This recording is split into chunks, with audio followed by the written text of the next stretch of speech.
অবিশ্বাস্য সেই গোল, যেন চোখ জুড়ানো নিখুঁত কোনো শিল্পীর আঁকা পেন্সিলের শেষ স্পর্শ।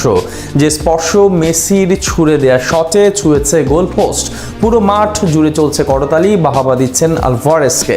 মেসির শেষ ম্যাচে যে স্বার্থহীন ফুটবলে তাকে সাহায্য করলেন গোল করতে। সব মিলে পুরো দিন হয়ে রইল ঐতিহাসিক। আমেরিকা বিশ্বকাপের বাছাইয়ে নিজেদের ঘরে মাঠে ভেনেজুয়েলার বিপক্ষে শেষ ম্যাচটি খেলেছে আর্জেন্টিনা, যেটা মেসিরও দেশের মাঠে সম্ভাব্য শেষ ম্যাচ। মেসির জোড়া গোলের সঙ্গী হয়েছেন লাউতারো। ভেনেজুয়েলার বিপক্ষে রাজকীয় ম্যাচের বাকি গল্পটা জানবো রিপোর্ট। ম্যাচ তখন 39তম মিনিটে গড়িয়ে চলছে আলভারেজের সঙ্গে লেনাদেনা। এরপর ভেনেজুয়েলার ডিবক্সে গোল খাইয়ে ক্যাপ্টেন লিওর মাস্টার স্ট্রোক ম্যাজিক্যাল গোল। ম্যাচের লিডে আর্জেন্টিনা। তবে পুরো দুনিয়ার শিরোনাম বোধ হয় ওইটাই, ঘরের মাঠে শেষ ম্যাচে লিওর পায়ে গোলের দেখা। ততক্ষণে অবশ্য মনুমেন্টাল জুড়ে নীল সমুদ্র গর্জন উঠেছে মেসি মেসি কররবে। কি অনিন্দ সুন্দর মুহূর্ত, তাই না বলুন? আলভারেজকে যখন জড়িয়ে ধরলেন সেটা হলো ক্যামেরাবন্দি, চোখের প্রশান্তিও বটে, কিন্তু মন খারাপেরও তো অন্ত নেই। এইবারে যে শেষবার। বঙ্গপারে যখন সবে মিলেছে সূর্যের কিরণ, ততক্ষণে কয়েক হাজার কিলোমিটার ওপারে নেমে এসেছে আধার। তবে সময়ের ফারাকটা সকাল আর রাতের হলেও দুই দেশের মানুষের অধীর আগ্রহে অপেক্ষা, কখন শেষবারের মতো মনুমেন্টালে নামবেন ফুটবলের রাজপুত্র। অবশেষে আসলো সেই মুহূর্ত। সময় যেন থমকে দাঁড়িয়েছে। বুয়েন্স আইরেসের আকাশটাও অঝরে কাঁদার চেষ্টা করেছে। বুয়েন্স আইরেসের মনুমেন্টালের এই মাঠ, এই মাটি, এই গ্যালারি, এই পতাকার নিচে কত আনন্দ, কত অশ্রু, কত শব্দ জড়িয়ে আছে তার পায়ের জাদুর সাথে। সেই তিনি এইবারই শেষবার।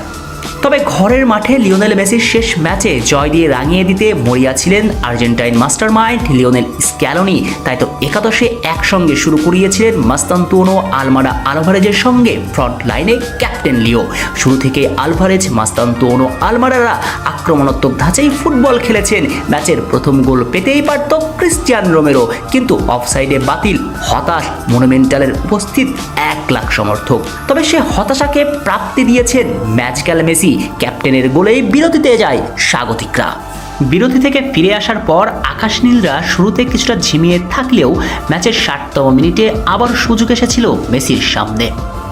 LM10-এর উদ্দেশ্যে দুর্দান্ত এক বল ছুঁড়েছিলেন জুলিয়ান আলভারেজ, আর চেস্ট দিয়ে রিসিভ করে বক্সের ভিতরে ঢুকে জোরালো শুট নিয়েছিলেন আর্জেন্টাইন জাদুকর।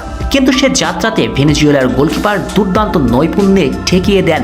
তবে তাতেও দমে যাননি মেসি। বরাবর 2-3জনকে ড্রিবল করে ভিতরে ঢোকার চেষ্টা করেছেন, কিন্তু বাস পার করে দাঁড়িয়েছিল ভেনেজুয়েলার ডিফেন্ডাররা, যেন 10 জন নিয়েই ডিফেন্স করছিল অতিথিরা। তাতে লাভের লাভ হয়নি। স্ক্যালোনির মাস্টার স্ট্রোকে একসঙ্গে 3 চেঞ্জ, তাতেই গতিপথ বদলে যায় ম্যাচের। বিশেষ করে জুলিয়ান আলভারেজের পরিবর্তে মাঠে আসেন লাউতারো মার্টিনেজ, যেন আক্রমণের ধার বাড়িয়ে দেন দ্বিগুণ। 74তম মিনিটে এলতোরো মাঠে এসে 2 মিনিট বাদেই পেয়ে যান গোল, আর এর ঠিক 4 মিনিট পর আবারও স্কোর শিটের নাম লেখান বিদায়ী নায়ক LM10। বক্সের মাঝে থেকে দুর্দান্ত গোল আর্জেন্টাইন জাদুকরের। তাতে 3-0 লিডে চলে যায় আর্জেন্টিনা। পুরোদস্তর ব্যাকফুটে অতিথিরা কার্যত এখান থেকে আর ঘুরেই দাঁড়াতে পারেনি তারা। এক প্রকার ছেলে খেলা শুরু করতে থাকে তাদের নিয়ে। মেসি, লাউতারো মার্টিনেজরা কোনো পাত্তাই দেয়নি ভেনেজুয়েলাকে। আর ম্যাচের 89তম মিনিটে হ্যাটট্রিকটাও পেয়ে গিয়েছিলেন লিও, কিন্তু অফসাইডের বাতিল হয়ে যায় সেটি। শেষ পর্যন্ত 3-0 জয় নিয়েই ম্যাচ শেষ।